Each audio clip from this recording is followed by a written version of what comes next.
முதல்ல வந்து நாங்கள் இந்தியாவை எதிர்க்க இல்லை. இந்தியாவை எதிர்க்கிறேன்னு சொல்கிறது வந்து ஏதோ நாங்கள் இந்தியாவை ஒரு எதிரி கோட்டையில் வச்சிருக்கிறோம்ன்ற மாதிரியான ஒரு தோற்றம் பெற பார்க்குது. வந்து தமிழ் தேசிய கூட்டமைப்பு 2009 மே மாதத்துக்கு பிற்பாடு வந்து தமிழ் தேச நிலப்பாட்டை கைவிட்டு ஒற்றையாட்சிக்குள்ளே இருக்கக்கூடிய இந்த 13ஆம் திருத்தத்தை வந்து வலியுறுத்த தொடங்கினது வந்து நாங்கள் ஏற்றுக்கொள்ளக்கூடிய ஒரு விஷயம் இல்லை. ஆரம்பத்தில் இருந்திருக்கக்கூடிய அரசாங்கம் கெபில் லோயா திட்டத்திற்கு வந்து நிதி ஒதுக்கம் செய்திருந்தாலும் தற்போதைய ஜனாதிபதி அனுரகுமார் திசாநாயக்க தலைமையிலான அரசாங்கம் இதற்கு அதிகப்படியான நிதியினை ஒதுக்கியிருப்பதாக பலரும் விமர்சித்து வருகிறார்கள். 6000 சிங்கள குடும்பங்களுக்கு மட்டும் ஏற்கனவே வந்து 4000 குடும்பங்கள் குடியேற்றப்பட்டிருக்கு. மேலதிகமான இன்னும் 2000 அவைக்கு விவசாயம் செய்கிறதுக்கு நீர்ப்பாசனம். இந்த படுமோசமாக இனவாதத்தை வந்து தூண்டி செயற்பட்ட மஹிந்த ராஜபக்சண்ட ஆட்சி காலத்தில் வந்து எடுக்கப்பட்ட முடிவை வந்து நாங்கள் மேலதிகமாக நிதியை போட்டு நடைமுறைப்படுத்த போயினோம்னா நான் நினைக்கிறேன் உதுக்கு மேலாக வந்து நாங்கள் கண்ணை துறக்க பண்ணுறதுக்கு வேறு எதுவும் இருக்க முடியாது. ஜேவிபியோடைய உண்மையான முகத்தை என்பிபி ஜேவிபி தான், ஜேவிபி இன்னும் மாற இல்லை என்றதை நினைக்கிறேன் மிக தெளிவாக வந்து அவருடைய பேச்சு ஊடாக வந்து நிரூபிச்சிருப்பார்.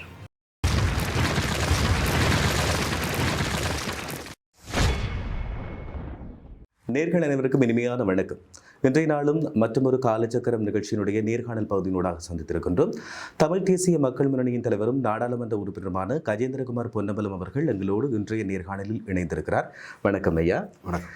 இன்றைய நாளில் நாங்கள் கேட்கக்கூடிய கேள்வி, முதலாவது கேள்வி, இந்தியாவிற்கு சென்று வருபவர்கள் இல்லை என்றால் இந்தியாவை வந்து நீங்கள் கொஞ்சமாக எதிர்த்தவர்கள், அதாவது அவர்களுடைய அந்த சில நடவடிக்கைகள் காரணமாக இந்தியாவுக்கும் உங்களுக்குமான ஒரு சில முரண்பாடு இருந்தது. இருந்தாலும் கூட இந்தியாவுக்கான உங்களுடைய குழுவினர் வந்து அண்மையில் விஜயம் செய்திருந்தீர்கள். எப்படி அது சாத்தியமாக மாறியது? இல்லை, முதல்ல வந்து நாங்கள் இந்தியாவை எதிர்க்க இல்லை. இந்தியாவை எதிர்க்கிறேன்னு சொல்கிறது வந்து ஏதோ நாங்கள் இந்தியாவை ஒரு எதிரி கோட்டையில் வச்சிருக்கிறோம்ன்ற மாதிரியான ஒரு தோற்றம் பெற பார்க்குது. வந்து அப்படி இல்லை. எங்களை பொறுத்தவரை வந்து இந்தியா எங்களோட எதிரி இல்லை. மாறாக வந்து இந்தியா ஒரு அயல் வல்லரசு. இந்தியாவுடன் தமிழ் தேசம் மிகவும் நெருங்கின ஒரு இருதரப்புக்கும் வந்து ஒரு சாதகமான ஒரு வெற்றி அளிக்கக்கூடிய ஒரு பொது நன்மையை ஏற்படுத்துகின்ற ஒரு உறவாக அது அமைய வேணும்ன்றதில் நாங்கள் மிக தெளிவாக இருக்கிறோம். நாங்கள் இந்தியாவுடைய நட்பு சக்தியாக இருக்க விரும்புகிறோம். ஆனால் ஒரு நண்பரண்டா வந்து சில வழியில் வந்து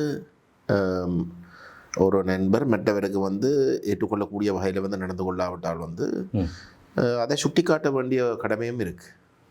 அந்த உறவு சரியான கோணத்தில் வந்து போகிறாண்டா. ஒரு அடிமைக்கும் ஒரு எஜமானுக்கும் இடையிலான உறவு இல்லாமல் நாங்கள் ஒரு நண்பர்கள் என்ற அடிப்படையில் போகிறதாண்டா வந்து அந்த அந்த அந்த மரியாதை இருக்கும். இப்போ அந்த வகையில் வந்து இந்தியாவுடைய நிலைப்பாடு தமிழ் தேசத்தை பொறுத்தவரை, ஈழத்தமிழ் தேசத்தை பொறுத்தவரை வந்து இந்தியாவுடைய நிலைப்பாட்டில் வந்து நாங்கள் முன்வைக்கிற விமர்சனம் ஒரே உண்டு.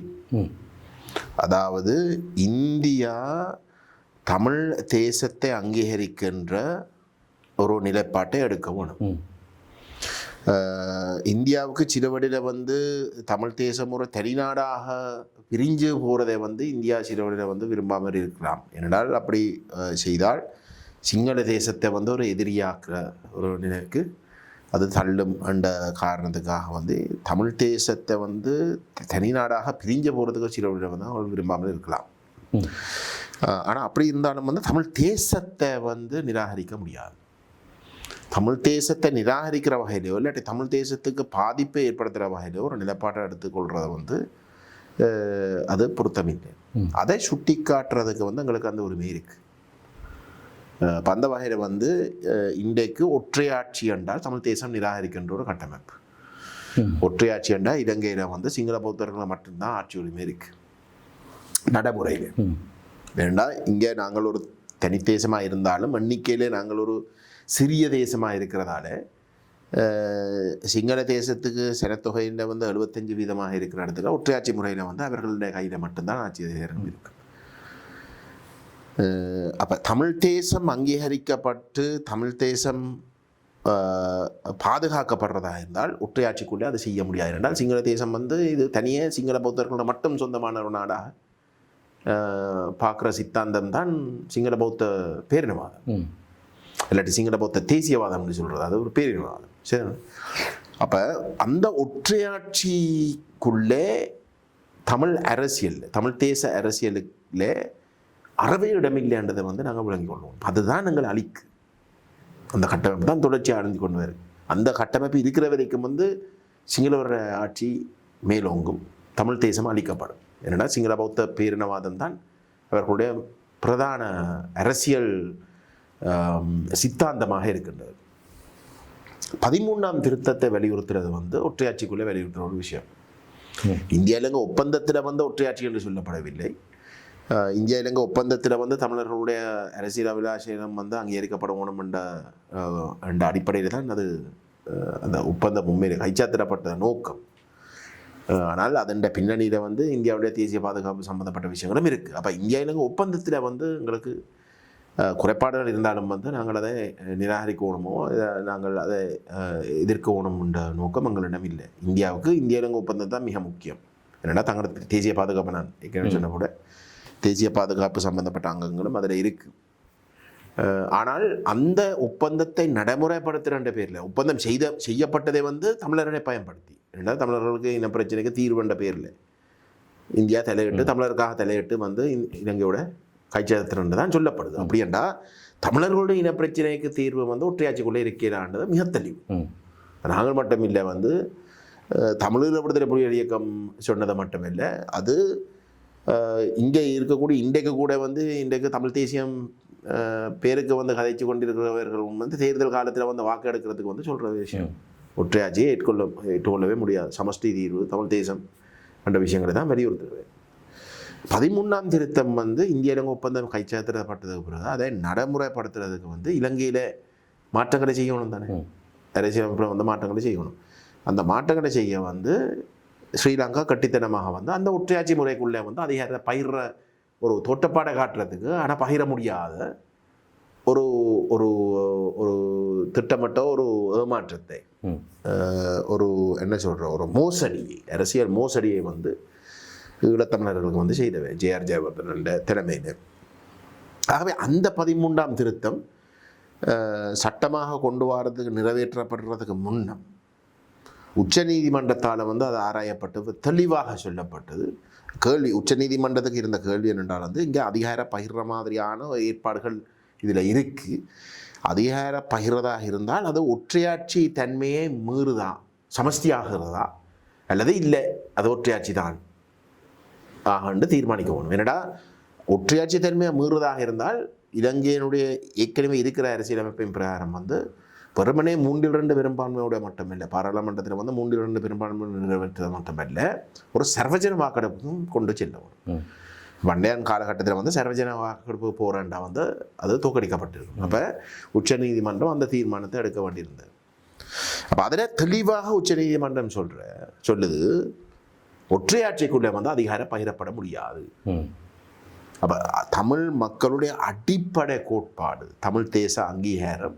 ஏன் நாங்கள் தமிழ் தேசத்தை அங்கீகரிக்க சொல்லி கேட்குறோம் என்றால் எங்களுடைய தாயக நிலப்பரப்பில் வந்து நாங்களே எங்களை ஆளக்கூடிய வகையில் வந்து அந்த பாதுகாப்பை வந்து உறுதிப்படுத்துறதுக்கு வந்து நாங்கள் கேட்குறோம். அப்போ அதுக்கு நடக்கவே முடியாதுன்ற வந்து உச்ச நீதிமன்றம் சொல்லி, அப்படி சொல்லப்பட்டதுக்கு பிறகு நாட்டினுடைய உச்ச நீதிமன்றம் எந்த ஒரு நாட்டிலும் வந்து அதுதான் அதுக்கு மேலால வந்து எவரும் ஒன்றும் சொல்ல முடியாது அவ்வளோ சொல்கிறேன். அப்போ அந்த தீர்ப்பு கொடுத்ததுக்கு பிறகு வந்து 13ஆம் திருத்தம் நடைமுறைப்படுத்தணும்னு கேட்குறது இல்லாமல் வந்து ஒரு சும்மா மாத்திரவே இல்லை. அப்போ அதை நாங்கள் சுட்டி காட்டுறோம். அது இந்தியா தன்னுடைய நிலப்பாட்டில் இருந்து மாற்றங்களை கொண்டு வருவோம். அந்த விமர்சனத்தை நாங்கள் இன்றைக்கும் வந்து பகிரங்கமாக சொல்லுவோம். அது நாங்கள் இந்தியாவுடைய பிரதமர் மோடி அவர்கள் வந்த பொழுதும் வந்து நாங்கள் இந்த விஷயத்தை சொன்னாங்க. ஜெய்சங்கர் அவர்கள் இப்போ போன மாதம் வந்த பொழுதும் நாங்கள் மீண்டும் மீண்டும் அந்த விஷயத்தை வலியுறுத்துகிறோம். அதில் எங்களோட விஷயத்தில் வந்து எந்த ஒரு மாற்றமும் இல்லை. அப்போ அந்த நிலைப்பாட்டை இந்தியா அந்த நிலைப்பாட்டை வலியுறுத்துறது காரணத்தை காட்டி தமிழ் தேசிய கூட்டமைப்பு 2009 மே மாதத்துக்கு பிற்பாடு வந்து தமிழ் தேச நிலப்பாட்டை கைவிட்டு ஒற்றையாட்சிக்குள்ளே இருக்கக்கூடிய இந்த 13ஆம் திருத்தத்தை வந்து வலியுறுத்த தொடங்கினது வந்து நாங்கள் ஏற்றுக்கொள்ளக்கூடிய ஒரு விஷயம் இல்லை. ஆகவேதான் தமிழ் தேசிய மக்கள் முன்னணி வந்து கூட்டமைப்பிலேருந்து வெளியில் வந்த, காங்கிரஸும் வெளியில் வந்தார். சரி, அண்டையில் இருந்து வந்து நாங்கள் தமிழ் தேசிய கூட்டமைப்பை விமர்சிக்கிறதுக்கு காரணம் இந்தியாவுக்கு போய் இந்தியாவோட கதைக்கிறதுக்காக இல்லை. இந்தியாவோட போய் இந்தியாவோட கதைக்குவோம், அதில் மாட்டுக்கருத்து இல்லை.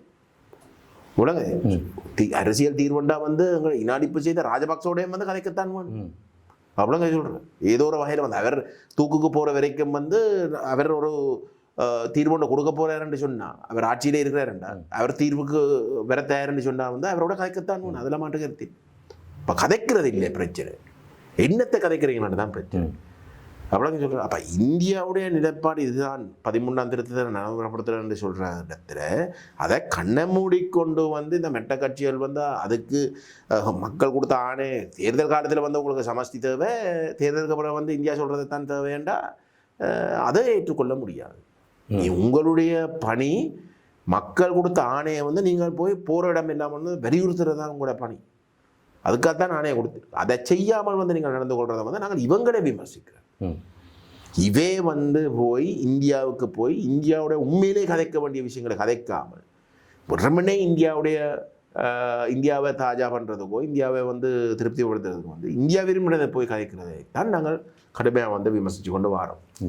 அது இன்றைக்கும் நாங்கள் விமர்சிப்போம், அது நாங்கள் இன்றைக்கு செய்வோம். ஆனால் அதுக்காக வந்து நாங்கள் இந்தியாண்ட எதிரியோ இந்தியாவோட கதைக்கக்கூடாதோ இந்தியாவுக்கு நாங்கள் போகக்கூடாது எந்த ஒரு இடத்துலையும் நாங்கள் சொன்னதாக இல்லை. அதே போல் இந்தியாவினுடைய பல அரசியல் தலைமைகளோடு உயர்மட்ட கலந்துரையாடல்களில் ஈடுபட்டிருந்தீங்க. உங்களுடைய குழுவினர் போயிருந்தார்கள், உங்கள் தலைமையில் சென்றிருந்தீர்கள். அதில் வந்து குறிப்பிடப்பட்ட விடயங்கள் இப்போது செயல்படுத்தப்பட்டு கொண்டிருக்கிறதா, இல்லை என்றால் நீங்கள் கூறிய விடயங்கள், கலந்துரையாடிய விடயங்களுக்கான தீர்மானங்கள், இல்லை என்றால் முடிவுகள் இப்போது எடுக்கப்பட்டிருக்கிறதா? எங்களை பொறுத்தவரையில் வந்து அந்த எங்களுடைய விஜயம் வந்து ஒரு மிக முக்கியமான ஒரு ஆரம்பம், அது ஒரு நீண்ட பயணம். சரிண்ணே. ஆனால் அது ஒரு ஆரம்பம். இன்றைக்கு 2009 மே மாதத்துக்கு பிற்பாடு வந்து தமிழ்நாட்டோட ஈழத்தமிழர் தேசத்துக்கு வந்து அரசியல் ரீதியான எந்த ஒரு புரிந்துணர்வும் இல்லாத வகையில் தான் இருந்தது. தமிழ்நாட்டில் வந்து தமிழீழ கோட்பாட்டை வந்து ஜெயலலிதா அம்மையார் முதலமைச்சராக இருந்த பொழுது வந்து ஏகமனதாக வந்து சட்டசபை வந்து தமிழ்நாட்டு சட்டசபை தீர்மானம் நிறைவேற்றின பிறகு இருந்திருந்து தேவையான நேரங்களில் வந்து தமிழீழம்ன்ற ஒரு கருத்தை சொல்கிறாங்களே தவிர அதுக்கு அங்கால வந்து எங்களுக்கும் அவர்களுக்கும் இடையில ஒரு உரையாடலும் இல்லை. ஏனென்றால் அன்றைக்கு மக்களால் தெரிவு செய்யப்பட்ட தரப்புகள் வந்து அப்போ ஒரு உரையாடலை வச்சிருக்க விரும்ப இல்லை. ஏன்னா தமிழ்நாட்டுக்கு நீங்கள் போனீங்கன்னா தமிழ்நாட்டில் வந்து தமிழ் மக்கள், அங்கே இருக்கக்கூடிய தமிழ் மக்கள் வந்து கண்ணை மூடிக்கொண்டு தமிழ் தேசத்துடைய அங்கீகாரத்துக்கு வந்து மிக தீவிரமாக அதுக்கு பின்னாலே இருக்கிறார். அப்போ நீங்கள் தமிழ்நாட்டுக்கு சென்றால் ஆக குறைஞ்சது வந்து நீங்கள் தமிழ் தேசத்துடைய அங்கீகாரத்தை பற்றி நீங்கள் கதைக்கணுமே தவிர இல்லாட்டி தனித்தமிழத்தை பற்றி கதைக்கணும். அதுக்கு குறைய நீங்கள் என்னத்தை கதைச்சாலும் வந்து அங்கே ஈடுபட போகிறது இல்லை. அப்போ இங்கே தமிழ் தேசிய நீக்கத்தை செய்ய விரும்பணும். 13ஆம் திருத்தம் ஒற்றையாட்சிக்குள்ளே வந்து அங்கே அரசியலை முடக்க விரும்புகிறவர்களுக்கு அங்கே போய் கதைச்சால் வந்து தமிழ் தேசத்தை பற்றி கதைச்சால் வந்து அது தமிழ் தேசம் வந்து ஒற்றையாட்சிக்குள்ளே வந்து சாத்தியப்படாது. இவ்வளோங்க சொல்கிறேன். ஒற்றையாட்சிக்கு வெளியில் வந்து தமிழ் தேசம் அங்கீகரிக்கப்படுற ஒரு குறைஞ்சவது ஒரு சமஷ்டி தீர்வாவது வந்து அத்தியாவசியம். அவ்வளோங்க சொல்கிறேன். இல்லாட்டி தனிநாடு. அப்போ அங்கே போனால் இவர்களுடைய ஒற்றையாட்சிக்குள்ளே முடக்கிற 13ஆம் திருத்தத்துக்குள்ளே அரசியலை முடக்கிற அந்த வேலை திட்டம் வந்து பிழைக்கும். அவ்வளோங்க சொல்கிறேன். ஆகவே அவர்கள் வந்து அந்த உறவை திட்டமிட்ட வகையில் வந்து துண்டிக்கவே. நாங்கள் அப்படி அல்ல, நாங்கள் அங்கே போகிறதுக்கு வந்து நாங்கள் முயற்சித்தாங்க. ஆனால் எங்களுக்கு வந்து மக்கள் அங்கீகாரம் கிடைச்சிருக்கு. அப்போ எங்களுக்கு கிடைக்கிற சந்திப்புகள் வந்து ஒரு குறிப்பிட்ட மட்டத்தில் மட்டும்தான் இருந்தது. அந்த சந்திப்பில் நாங்கள் செய்து கொண்டிருந்தோம், நாங்கள் உறவுகளை வச்சு கொண்டிருந்தோம். ஆனால் பெரிய கட்சிகள் பிரதானமாக வந்து திமுகவுடையும் அதிமுகவுடையும் வந்து அவை தானே மாறி மாறி ஆட்சிக்கு வந்து கொண்டிருந்தவை, அவை எங்களை சந்திக்க இல்லை. ஏனென்றால் சில வழியில் வந்து அவர்களுக்கு தவறான கருத்துக்கள் எல்லாம் சொல்லப்பட்டிருக்கலாம். இல்லாட்டி நாங்கள் பெறாத ஒரு தரப்பட்ட வகையில் வந்து எங்களை சந்திக்க என்ன பிரயோசனம் என்ற கருத்து எழுதியிருக்கலாம். ஆனால் எது என்று எனக்கு தெரியல, ஆனால் எங்களுக்கு அந்த வாய்ப்பு கிடைக்கிது. அப்போ அந்த வகையில் வந்து உண்மையிலே இந்த முறை வந்து அதுக்கு நாங்கள் திரு ஐங்கரநேசன் அவர்களுக்கு வந்து நாங்கள் நன்றி சொல்லணும். எங்களோட பங்காளி பசுமை இயக்கத்துடைய தலைவர். நான் அண்மை காலமாக வந்து இந்தியாவுக்கு ஒரு பாராளுமன்ற குழு, சர்வகட்சி குழு அந்த தூதுக்குழுவில் வந்து நான் சென்றிருந்தேன். அங்கு நியூ டெல்லியில் வந்து நான் பேசின இடத்துல வந்து எங்களோட விஷயங்கள் சம்மந்தமாக ஒரு சிலரோட கதைச்ச இடத்துல வந்து எங்களுக்கு சொல்லப்பட்ட வந்து உண்மையிலே தமிழ்நாடு ஊடாக தான் நாங்கள் டெல்லி அணுகணும். அதற்காக வந்து டெல்லியோட ஒரு நாளும் கதைக்கக்கூடாது இல்லை.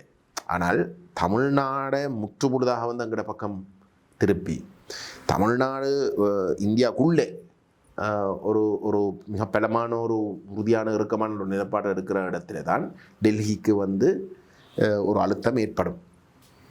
அது என்னென்னா அது ஒரு உள்வீட்டு பிரச்சனை என்ற கருத்து சொல்லப்பட்டது. அது எங்களுக்கு சரியென்றப்பட்டது. அப்போ அண்மை காலமாகவும் வந்து அப்படிப்பட்ட என்ன சொல்ல அப்படிப்பட்ட ஆலோசனைகள் எங்களுக்கு வழங்கப்பட்டிருந்த இதில் வந்து நாங்கள் திரும்பி இங்கே வந்ததுக்கு பிறகு எங்களோட பங்காளிகளோட காட்சி இடத்துல வந்து நான் இந்த விஷயங்களில் வந்து தமிழ் தேசிய பேரவையுடைய பங்காளி கட்சி தலைவர்களிடம் வந்து நான் சொன்ன இடத்துல வந்து அதில் நாங்கள் ஏகமனதாக வந்து அந்த முயற்சியை நாங்கள் மேற்கொள்ளணும் என்று நாங்கள் விரும்பினோம். ஆனால் இதுக்கு முதல் இருந்த முயற்சிகள் வந்து நாங்கள் பகிரங்கப்படுத்த முடியாமல் இருந்ததுக்கு பிரதான காரணம் வந்து தமிழ்நாட்டுக்கு செல்றதாக இருந்தால் வந்து அங்கே இருக்கக்கூடிய தமிழ்நாட்டு அரசாங்கத்துடைய அரசு தரப்பினுடைய முதலமைச்சரையும் எதிர்க்கட்சி தலைவரையும் சந்திக்காமல் வந்து மெட்டவர்களை சந்தித்தால் வந்து அது அவங்கள வந்து அவமதிக்கிற மாதிரியாக புரோட்டோகாலில் வந்து அது தவறாக கருதி சில வழியில் வந்து எதிர்காலத்தில் கூட வந்து எங்களை சந்திக்க இல்லாமல் போகும். இப்போ நாங்கள் ஒன்றே தெளிவாக இருந்தாங்க, பகிரங்கப்படுத்த போகிறமாக இருந்தால் நாங்கள் முதலமைச்சரையும் எதிர்கட்சி தலைவரையும் வந்து சந்திக்கே ஆகும். இப்போ அந்த வகையில் வந்து திரு ஐங்கரநேசனுக்கு தொல் திருமாவளவன் அண்ணனை தனிப்பட்ட முறையிலேயும் வந்து தெரிஞ்சிருந்தார். அவர் தமிழ்நாட்டு இந்திய திமுகவுடைய பங்காளி, அரசாங்கத்துடைய பங்காளி. இப்போ அந்த வகையில் வந்து அவரை அணுகி நாங்கள் இந்த முயற்சியை மேற்கொண்டாங்க. அது சரி வந்தது. அப்போ அந்த வகையில் வந்து இப்போ முதலமைச்சர் ஸ்டாலின் அவர்கள் இப்போ 2 கிழமைக்கு முன்பதாக வந்து நியூ டெல்லிக்கு விசேஷமாக பிரதமர் மோடி அவர்களுக்கு வந்து ஒரு கடிதம் ஒன்று அனுப்பியிருந்தார். அந்த கடிதத்தில் வந்து தெளிவாக சொல்லியிருக்கிறேன், எங்களை சந்தித்த எங்களோட கலந்துரையான விடயங்களின் பிரகாரம் வந்து தான் இந்த கடிதம் எழுதப்படுதுன்றது சொல்லி வந்து மிக ஆக்கப்பூர்வமான விடயங்கள் அதில் சொல்லப்பட்டிருக்கின்றது. நாங்கள் விரும்பினா நாங்கள் வலியுறுத்துகிறோம். அதில் ஒரு சில சொற்பதங்களில் வந்து சிறுபான்மை என்ற வார்த்தை வருது. ஆனால் அவை அங்கே அந்த கோணத்தில் தான் அந்த விஷயங்களை வந்து கதைக்கிறோம். ஆனால் அந்த நுணுக்கத்தை தவிர ஒட்டுமொத்தமாக பார்க்கின்ற பொழுது வந்து அந்த கடிதத்தில் வந்து சொல்லப்பட்டிருக்கின்ற கருத்துகள் நாங்கள் வலியுறுத்துகிற விஷயங்கள்.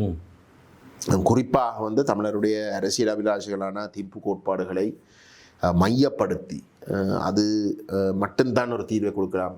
ஒற்றையாட்சிக்குள்ளேயோ ஐக்கிய ராஜ்யக்குள்ளேயோ வந்து எந்த விதத்திலும் வந்து ஒரு தீர்வு இருக்க முடியாது. மாறாக வந்து அது தொடர்ந்தும் எங்களை அழித்து கொண்டு இருக்கின்றது. ஆகவே அதுக்கு ஒரு முற்றுப்புள்ளி வச்சே ஆகணும். மற்ற அரசாங்கம் இப்படி ஒன்று கொண்டு வர இருக்கிற ஒரு இடத்துல வந்து அதுவும் ஒரு ஒற்றையாட்சி முறைமையாக இருக்கிற இடத்துல வந்து இந்த சந்தர்ப்பத்தை பயன்படுத்தி அந்த அரசியலமைப்பு வந்து நாங்கள் ஏற்புறுதியாக இருக்கணும். இனி தொடர்ந்தும் அது தவறுற வகையில் வந்து இருக்கிறார் என்ற மிக முக்கியமான ஒரு நிலப்பாட்டை தெரிவிச்சிருந்தது.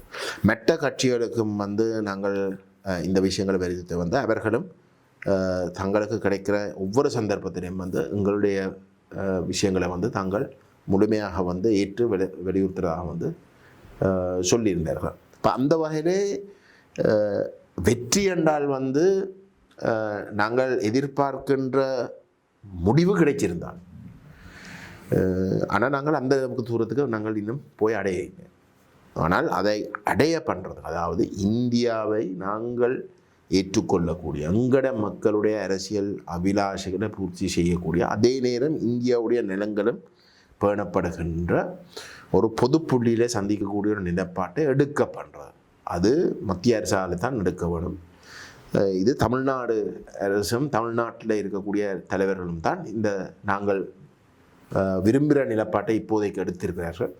அதை தொடர்ந்தும் மிக தீவிரமாக அழுத்தம் கொடுக்குற வகையில் வந்து மத்திய அரசுக்கு வந்து அழுத்தங்களை ஏற்படுத்துவோம். அதனுடைய ஒரு முதல் கட்டமாக இது இருக்கின்றது.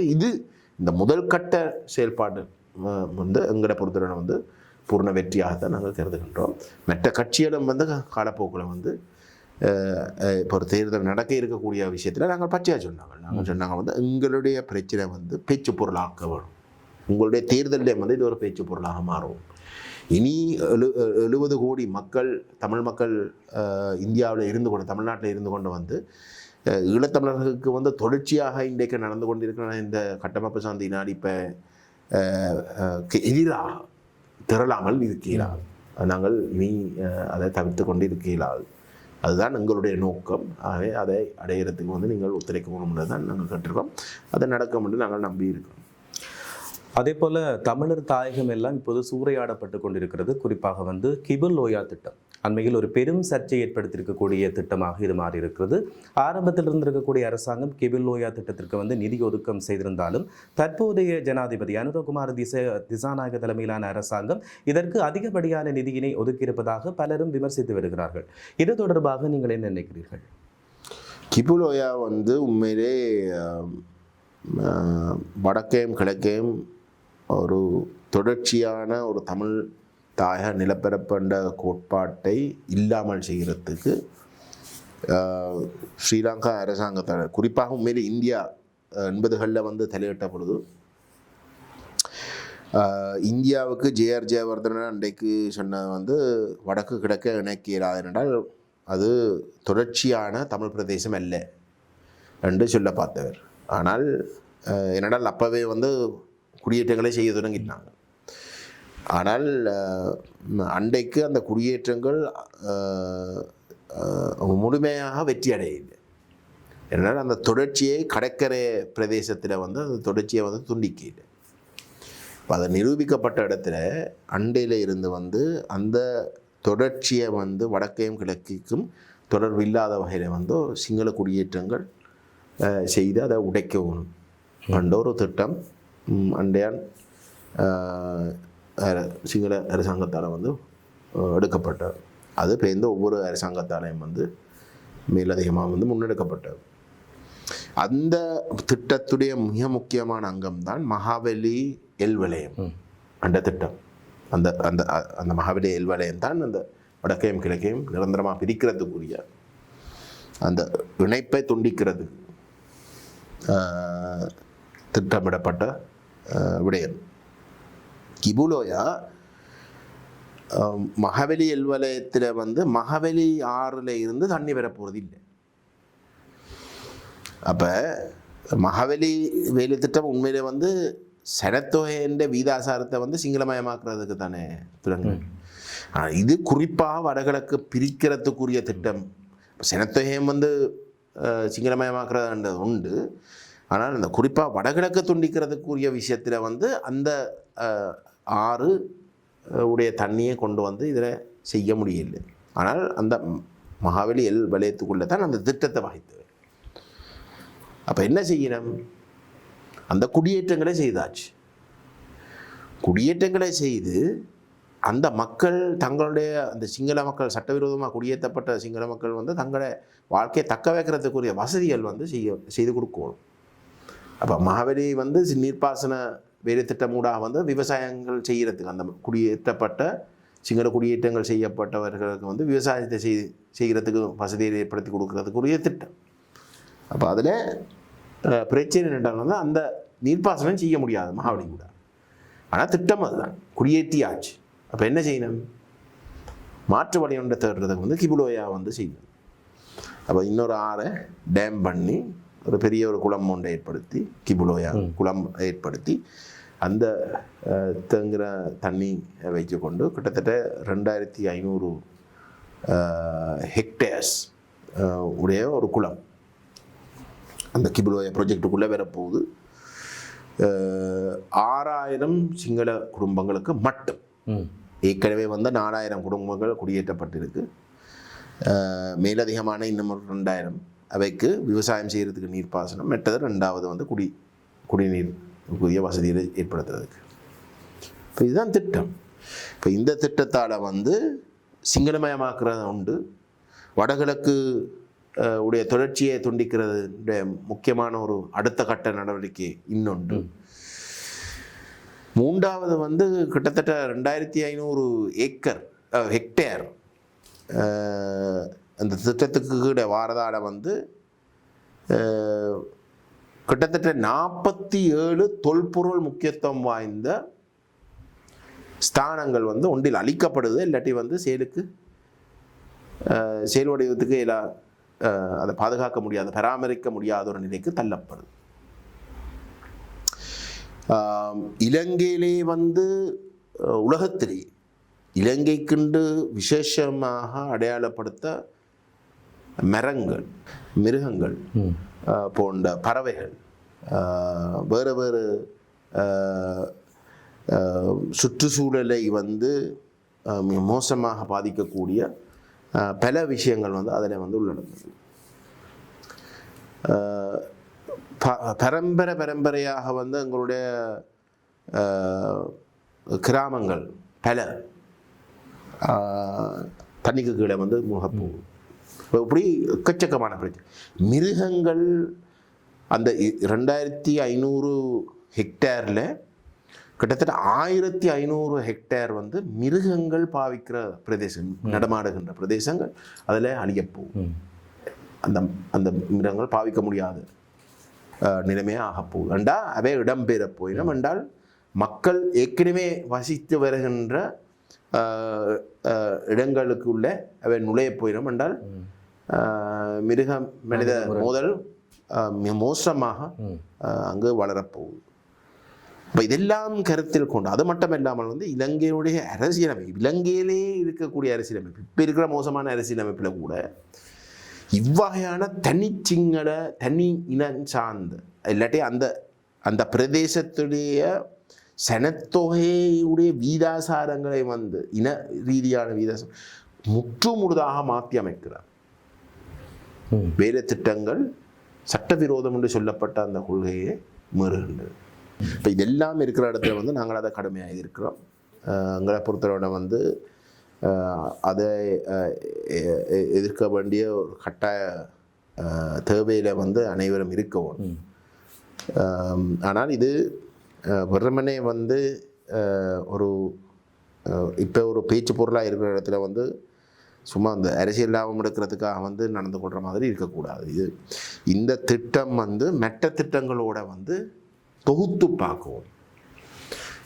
குருந்தூர் மேலில் நடக்கிற அநியாயம் இதுன்ற இன்னொரு அங்கம். அவ்வளோங்க சொல்கிறேன்.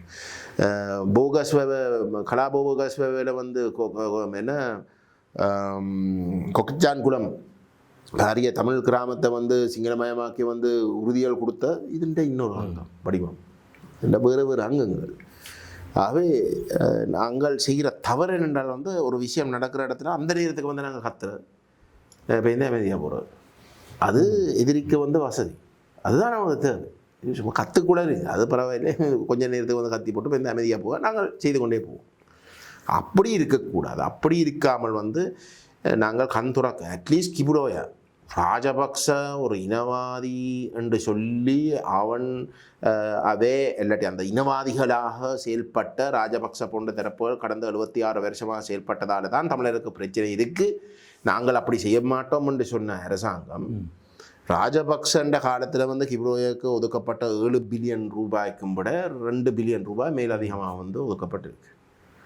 அவ்வளோங்க சொல்கிறேன். அப்போ இது நாங்கள் கந்துருக்கணும். இப்போ இன்றைக்கு தேசிய மக்கள் சக்தி அனுரகுமார திசாநாயக்க கடைசி சந்தர்ப்பம் எல்லாரும் சொல்கிறோம், சிங்கள மக்களும் சொல்கிறாங்க.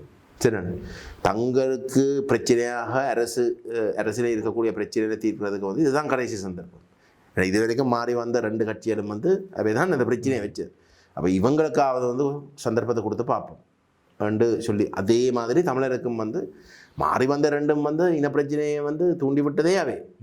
அப்போ அதை தீர்க்கண்டா சரி இவ்வளோ 76 வருஷத்துக்கு பிறகு ஒரு புது தரப்பு வரப்போகுதுண்டா அந்த தரப்பு வந்து வித்தியாசமாக தான் நடந்து கொண்டோம். இதுக்கு முதல் 76 வருஷமாக நடந்து கொண்ட மாதிரியே நடந்து கொண்டா ஒரு வித்தியாசம் இல்லை தானே எங்களுக்கு. அப்போ அப்படி நாங்கள் ஒரு எதிர்பார்ப்போட நாங்கள் இருக்க இந்த படுமோசமாக இனவாதத்தை வந்து தூண்டி செயல்பட்ட மஹிந்த ராஜபக்சண்ட ஆட்சி காலத்தில் வந்து எடுக்கப்பட்ட முடிவை வந்து தாங்கள் மேலதிகமாக நிதியையும் போட்டு நடைமுறைப்படுத்த போயினோம்னா நான் நினைக்கிறேன் உதுக்கு மேலாக வந்து நாங்கள் கண்ணை துறக்க பண்ணுறதுக்கு வேறு எதுவும் இருக்க முடியாது. அப்போ அதை தமிழ் மக்கள் உணர்ந்து நான் திரும்பவும் சொல்கிறேன் வந்து இது வெறுமனே இப்போ கிபுலோயாவுக்கு மட்டும் இன்றைக்கு வந்து எதிர்ப்பு தெரிவித்து பாரிய ஒரு போராட்டம் ஒன்றை செய்து போட்டு இப்போ எந்த படுத்து கிடக்கிறதா இல்லை எங்களுடைய நோக்கமாக இருக்கணும். மாறாக சந்தர்ப்பத்தை பயன்படுத்தி எந்தளவுக்கு ஆபத்து என்றதை பயன்படுத்தி நாங்கள் ஒரு ஒருங்கிணைக்கப்பட்ட ஒரு வேலை திட்டத்துக்குள்ளே போகணும். அதை செய்கிறதுக்கு வந்து வெறுமனே அரசியல் கட்சிகளுக்கு மட்டும் விட்டுறீங்கன்னா வந்து அது அரசியல்மயப்படுத்தப்பட்ட ஒரு விஷயமாக இருக்குது. எங்களுக்கு இடையிலே கருத்து மோதல்கள் இருக்குது, போட்டித்தன்மைகள் இருக்குது. இப்போ இதை இல்லாமல் பண்ணி நின்று பிடிக்கக்கூடிய ஒரு முயற்சியாக இருந்தால் என்னை பொறுத்தவரை வந்து சிவில் சமூகம் மக்களை இதுக்குள்ளே கொண்டு வரும். பாதிக்கப்பட்ட மக்கள் மட்டும் இல்லை, ஒட்டு மொத்தமாக மக்களை பொறுப்பெடுக்க பண்ணுற ஒரு அரசியல் கலாச்சார மாற்றம் உண்டை நாங்கள் இந்த சந்தர்ப்பத்தை பயன்படுத்தி ஏற்படுத்தணும்னு தான் எங்களுடைய நோக்கம். அண்மையில் ஜனவரி மாதம் 15ஆம் தேதி யாழ்ப்பாணத்துக்கு வருகை தந்திருக்கக்கூடிய ஜனாதிபதி அனுரகுமார திசாநாயக்க தையட்டி போராட்டக்காரர்கள் இல்லையென்றால் தையட்டி திசவிகாரைக்கு எதிராக போராடுவோரை இனவாதிகள், இனத்துவேசிகள் இல்லையென்றால் அவர்கள் வந்து ஒரு முரண்பாட்டை, அதாவது பௌத்த சமயத்தினுடைய புனிதத்தன்மையை கெடுக்கக்கூடியவர் என்றெல்லாம் அவர் உரையாற்றிய போது சொல்லியிருந்தார். இது தொடர்பாக நீங்கள் என்ன நினைக்கிறீங்க? இனவாதியை வந்து சொல்கிறது வந்து அவே என்னடா தையட்டியை வந்து கட்டின வந்து ராஜபக்சண்ட காலத்தில் சரி அவே வந்து ராஜபக்சவை வந்து இனவாதிகள் அனுரகுமார திசாநாயக்க வந்து சொல்கிறார். அவர் தான் கட்டினவர். அவர் கட்டினது வந்து எப்படி கட்டின தையட்டிக்குரிய வந்து அதாவது திஸ்ஸ ரஜமஹ விஹாரிக்குரிய ஒரு காணி 20 பிறப்பு காணி ஒன்று இருக்கத்தக்கதா அதை விட்டு போட்டு வந்து கிட்டத்தட்ட 6 ஏக்கர் தனியாருடைய காணியை பிடிச்சு அவர் கட்டினார். தனியார்ட காணி வந்து நிரூபிக்கிறதுக்கு வந்து முழு பேருக்கும் வந்து உறுதியும் இருக்குது. சரி, அதான் நாங்கள் பாராளுமன்றத்தில் சவால் விட்டால் வந்து அனுரகுமார திசாநாயக்க நிரூபிக்கட்டும் வந்து இது தனியார்ட காணி இல்லையே. சரி எங்கட கருத்தை விடுங்கள், நாங்கள் சொல்கிறத விடுங்க. இங்கே பாரம்பரியமாக வந்து பாரம்பரியம் இல்லை, ஆனால் கனகாலமாக வந்து இருந்தன்னு சொல்லக்கூடிய பிக்கு மேல் இருக்கிறமண்டா வந்து ஒன்று நைனாதீவு பிக்கு, மற்றது 2வது வந்து நாகவிஹார பிக்கு, யாழ்ப்பாண டவுனில் இருக்கிற நாகவிஹார பிக்கு. 2 பேரும் சொல்லி நம்ம வந்து இது தனியார்ட காணி, இது தவறு, கட்டினதே தவறு. அப்போ இதை போய் வந்து அனுரகுமாரை வந்து இதை எதிர்க்கிறது இனவாதம் என்று சொல்கிறாருண்டா வந்து அவர் தான் இனவாதி, அவர் தன்னை அம்பலப்படுத்துகிறார் என்ன பொறுத்துறாரு. இப்போ இதெல்லாம் நல்ல மேனண்டா இதெல்லாம் வந்து உண்மையை வெளிப்படுத்துது. இப்போ அந்த கருத்தை வந்து அவர் தமிழருக்கு வந்து சொல்கிற வந்து அவர் என்ன அதை சொல்கிற வாரண்டா யாழ்ப்பாணத்துக்கு வந்து தமிழருக்குத்தான் அந்த பேச்சை செய்கிறாருண்டா அவர் உண்மையிலே தமிழரை கணக்கே எடுக்கிறதுக்கு தயாரில்லைன்றது தான் அர்த்தம். தமிழனுக்கு உண்மை என்னன்றது தெரியும் தானே. ஒரு சில விசரங்களை தவிர மற்றவர் எல்லாருக்கும் வந்து உண்மை என்னன்றது தெரியும் தானே. அப்போ அந்த தமிழருக்கு வந்தே இவர் இந்த பேச்சை செய்கிறாருண்டா அதில் நாங்கள் எடுக்க வேண்டியது வந்து அந்தளவு தூரத்துக்கு எங்களை வந்து கணக்கெடுக்காமல் இருக்கிறார். கணக்கே எடுக்க தேவையில்லைன்றதான் அர்த்தம். நான் உண்ட இடத்துக்கு வந்து நான் எந்த மக்களுக்கு சிங்கள மக்களுக்கு என்ன தேவையோ அதை உண்ட முகத்துக்கு வந்து கதைச்சி கொட்டு நான் போவேன் என்றது தான் நீங்கள் சொல்ல வர. அப்படிங்க சொல்கிறேன். ஆச்சரியப்பட வேண்டிய ஒரு விஷயம் இல்லை. நான் உண்மையிலே வந்து இந்த தேசிய மக்கள் சக்தி ஜேவிபின்ற உண்மையான முகம் தான் அனுரகுமார் இன்றைக்கு வெளிப்படுத்தியிருக்கிறேன். ஆனால் நான் நினைச்சேன் தேசிய மக்கள் சக்தி என்ன சொன்னாலும் அனுரகுமார்ன்ற தலைமையில் தான் அது நடக்குது. தேசிய மக்கள் சக்தியில் வந்து உண்மையில இனவாதிகள் இல்லாதவர்கள் அங்கே இருக்கிறோம், எங்களுக்கு தெரிஞ்சவர்கள் இருக்கிறோம். அப்போ சிலவழியில் வந்து அவர் ஒரு மாற்றத்தை ஏற்படுத்துறதுக்கு வந்து அவர் முயற்சிக்கிறார். ஜேவிபி தான் பிரதான அங்கம் தேசிய மக்கள் சக்தி. அவங்கள் வந்து கொஞ்சம் குழப்படி. ஆனால் இதே ஏதோ உண்டு சரி ஒரு சந்தர்ப்பத்தை கொடுத்து பார்ப்போம்ன்றது நாங்கள் பார்த்தோம். ஆனால் அனுரகுமார இன்றைக்கு தையட்டிக்கு வந்து கதைச்சது என்னை பொறுத்தவரை வந்து அவரில் தேசிய மக்கள் சக்தியில் ஜேவிபி மட்டும்தான் ஓடுதுன்றதை வந்து நிரூபிக்கிறார். ஜேவிபி மட்டும்தான் ஓடுதுன்றதை நிரூபிக்கிறார். நான் இந்த முதல் பாராளுமன்ற அமர்வில் தேசிய மக்கள் சக்தி ஆட்சிக்கு வந்ததுக்கு பிற்பாடு அனுரகுமார யாழ்ப்பாணத்துக்கு வந்தது. யாழ்ப்பாணம் வந்து ஒருங்கிணைப்பு குழு கூட்டத்துக்கு வந்து தலைமை வச்சவர். அதுலேயும் வந்து நான் எழுப்பி போட்டு அதுக்கு பிறகு வந்து கொழும்புல போய் பாராளுமன்றத்தில் வந்து நடத்தின நினைக்கிறேன் முதலாவது பேச்சு இந்த புது பாராளுமன்றத்தை அரசாங்கம் அமைச்சதுக்கு பிற்பாடு நடத்த பேச்சு வந்து நான் சொன்னேன், தமிழ் மக்களை பொறுத்தவரையில் வந்து ஒரு புதிய அரசாங்கம் கன விஷயங்கள் தமிழ் மக்களுக்கு இருக்கக்கூடிய பிரச்சனை வந்து கையாளணும், எடுத்தடுப்புக்கு வந்து செய்யலாமல் இருக்கலாம். ஆனால் ஒரு விஷயத்தில் வந்து நாங்கள் பிடிக்கலாம், இவே உண்மையிலே ஒரு மாற்றமா இல்லாட்டி இவையும் நாடகமா தையட்டி என்ன தையட்டி என்ற விஷயத்தில் வந்து உண்மையிலே வந்து ஒரு நியாயத்தை செய்ய விரும்புகிற ஒருவருக்கு வந்து எந்த விதமான தயக்கம் இல்லாமல் அந்த மக்களுக்கு அந்த காணியை திருப்பி கொடுக்கலாம். ஏன்னா அது கட்டப்பட்டதும் வந்து இராணுவத்தால், பௌத்த சாசன அமைச்சாலே இல்லை, கட்டப்பட்டது வெறுமனே இராணுவத்தால். அந்த கட்டப்பட்ட விகாரைக்கும் தொல்பொருளுக்கும் தொடர்பே இல்லை. சரி, வரலாறு சம்பந்தப்பட்ட எந்த விதமான ஆவணங்கள் சம்பந்தப்பட்ட விஷயங்கள் அதுக்குள்ளே உள்ளடங்கு இல்லை. சரி, அப்போ ஒரு தவறு நடந்திருக்கு, சட்டவிரோதமாக நடந்திருக்கு, வெறுமனே சட்டம்தான் இதில் வந்து முடிவெடுக்கணும் என்ற அடிப்படையில் வந்து அந்த விகாரை அனுமதி இல்லாமல் கட்டப்பட்டதும் அது அனுமதி கொடுக்கலான்னு சொன்னப்பட்டதுக்கு பிறகும் வந்து தொடர்ச்சியாக வந்து 2 வருஷம் அதுக்கு பிறகும் வந்து கட்டினது. இது ஏற்க முடியாது. இப்படி நடந்தால் இந்த செயல் வந்து இனவாதம் தான், சிங்கள இனவாதமாக தான் கருத வேணும் என்று உண்மையை அந்த இடத்துல வந்து சொல்லி இதை தீர்த்திருக்கலாம். அவ்வகையில் வந்து துணிஞ்சு ஒரு தவறை சரிப்படுத்துறதுக்கு வேறு வேறு அரசியல் பாரிய விளைவுகள் ஏற்படுத்தாமல் ஒரு விஷயம் இருக்குன்றால் அது தையட்டி. சரி, அதில் அனுரகுமார திசாநாயக்க ஜேவிபியுடைய உண்மையான முகத்தையும் என்பிபி ஜேவிபி தான், ஜேவிபி இன்னும் மாற இல்லை என்றதை நினைக்கிறேன் மிக தெளிவாக வந்து அவருடைய பேச்சு ஊடாக வந்து நிரூபிச்சிருக்கிறார். பயங்கரவாத தடை சட்டத்தை வந்து நீக்க வேண்டும் என்று சொல்லி அவர்களும் சொல்லியிருக்கிறார்கள். தேர்தல் பரப்புரை காலத்தில் வந்து ஜனாதிபதி சொல்லியிருக்கிறார். அதுதான் எல்லோருடைய பெரும்பான்மையானவர்களுடைய விருப்பமாகவும் இருக்கிறது. இந்த நிலையில் பயங்கரவாத தடை சட்டத்துக்கு மாற்றீடாக திருத்தங்கள் எல்லாம் செய்து புதிய சட்டம் நடைமுறைக்கு வந்திருக்கிறது. பயங்கரவாதத்தில் இருந்து அரசாங்கத்தை பாதுகாக்கக்கூடிய சட்டம் என்று. இது தொடர்பாக உங்களுடைய கருத்து என்ன?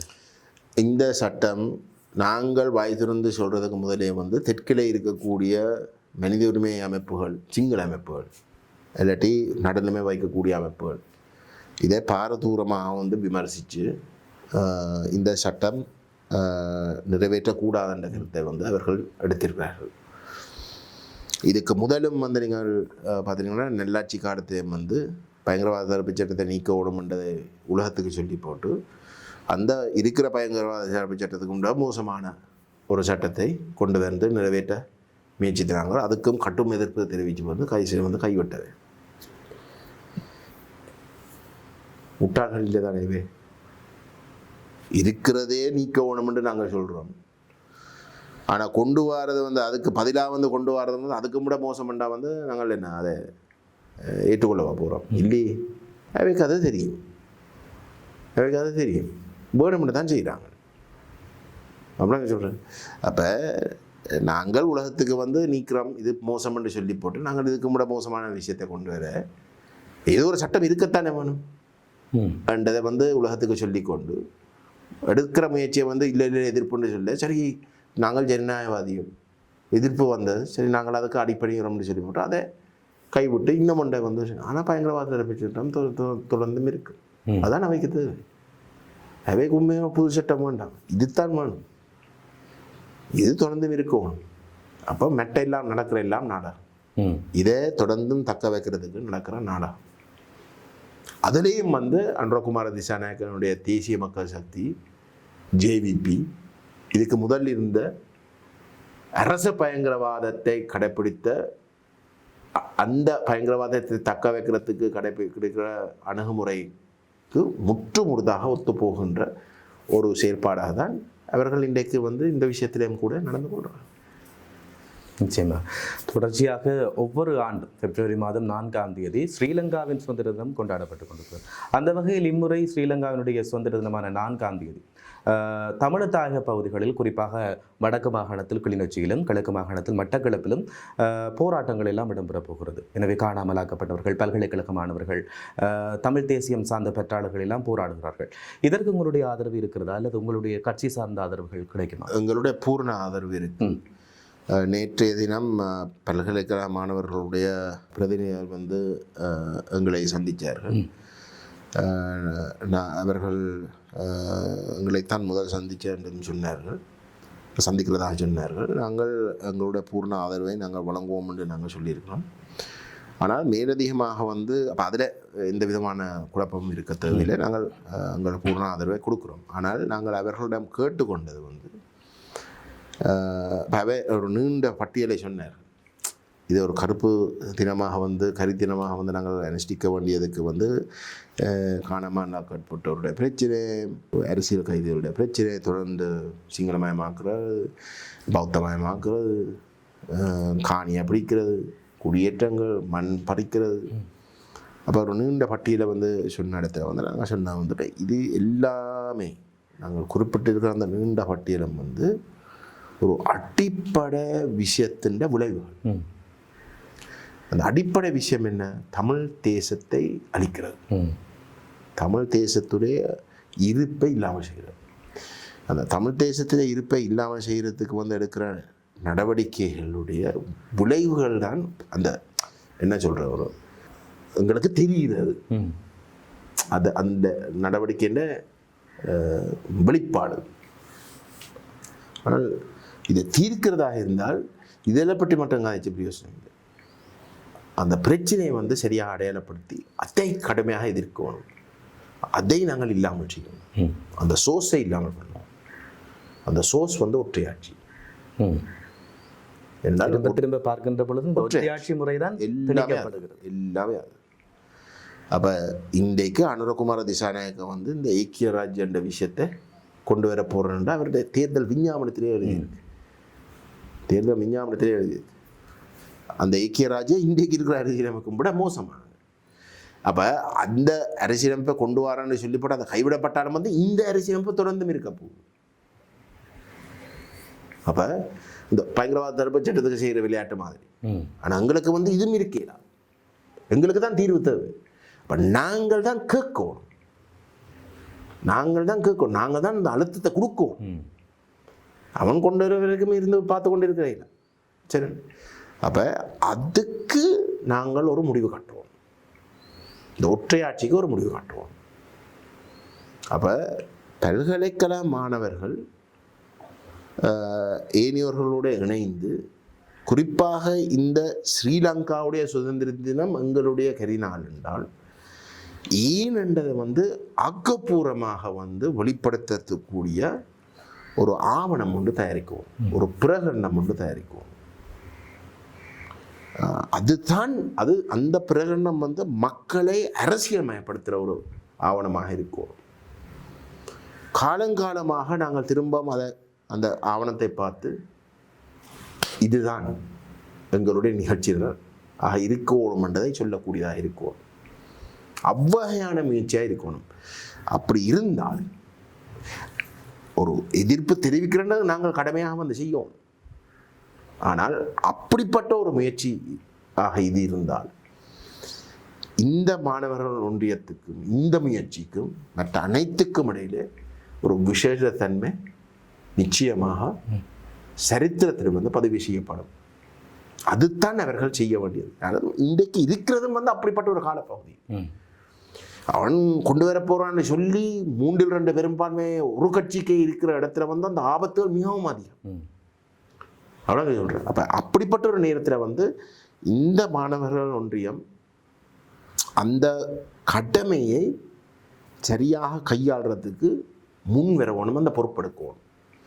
தான் நாங்கள் வலியுறுத்துகிறோம். அவர்கள் அதை விளங்கி கொண்டார்கள் என்று நான் நம்புகிறேன். அது எதுவாக இருந்தாலும் வந்து இந்த எதிர்ப்பு போராட்டத்துக்கு வந்து எங்களோட பூர்ண ஆதரவு நிச்சயமாக இருக்குது. நிச்சயமாக இன்றைய நாளிலும் காலச்சக்கரம் நிகழ்ச்சியின் மூலமாக நேர்காணலில் ஏராளமான சமகால விடயங்கள் பற்றி அதிகமான விடயங்களை பகிர்ந்திருந்தார் தமிழ் தேசிய மக்கள் முன்னணியின் தலைவரும் நாடாளுமன்ற உறுப்பினருமான கஜேந்திரகுமார் பொன்னம்பலம் அவர்கள். இன்றைய தினம் எங்களோட நிகழ்ச்சியில் இணைந்து கொண்டமைக்கு நன்றி ஐயா. மற்றும் ஒரு காலச்சக்கரத்தின் நேர்காணலில் உங்கள் எல்லோரையுமே சந்திக்கும் வரை விடைபெற்றுக் கொள்ளும் நான் என்றும் உங்கள் அன்பின் தயார். வணக்கம் நேர்களே.